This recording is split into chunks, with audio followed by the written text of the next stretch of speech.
With us now is the former Deputy Chair of the BMA, Dr Kailash Chand. Last year, he led a health delegation to India with the Manchester Mayor Andy Burnham as part of the Manchester-India Partnership. A very good evening to you.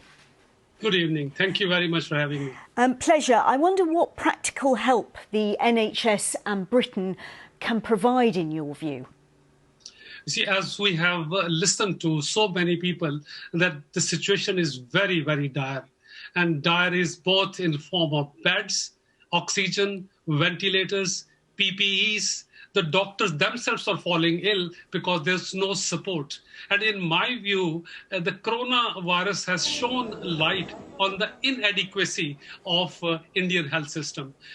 Just remember, we also did not manage our pandemic brilliantly, but NHS was there to really take care of us. NHS has taken us out of that huge problems we had with the pandemic, and now with this vaccine rollout, I think we should be proud of NHS. Whereas what has happened in India, after 73 years of independence, now perhaps the sixth largest economy of the world, still spends 2% of GDP on healthcare. So what we're seeing it is not something happened yesterday. It's been going on. Nobody has taken care of to develop the healthcare system in India. And now we are seeing that we don't have enough beds. We don't have enough even continuous oxygen.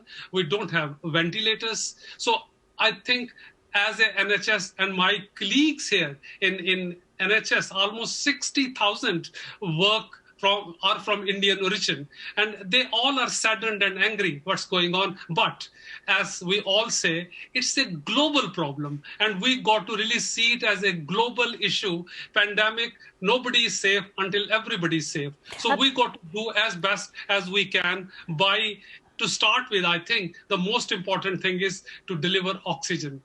Boris Johnson has talked about helping India, but I think his word got to be converted into action. And just follow. Just to interrupt you, because I know that Germany and the United Arab Emirates have already sent liquid oxygen, haven't they, to India? Why is your understanding that the UK hasn't? Is that something that we could do fairly quickly?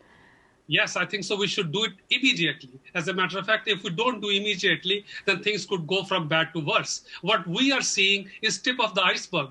I know so many states in India where the R is very, very high, and we're not taking that into account. And things are worsening by the day. And if we don't take immediate action by British government, I think things could be pretty bad. How concerned are you, though, that any aid we can or do offer is actually too late?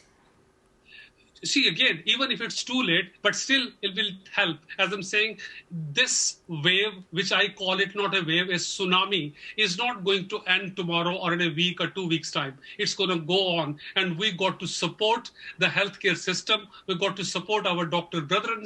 We got to support the population.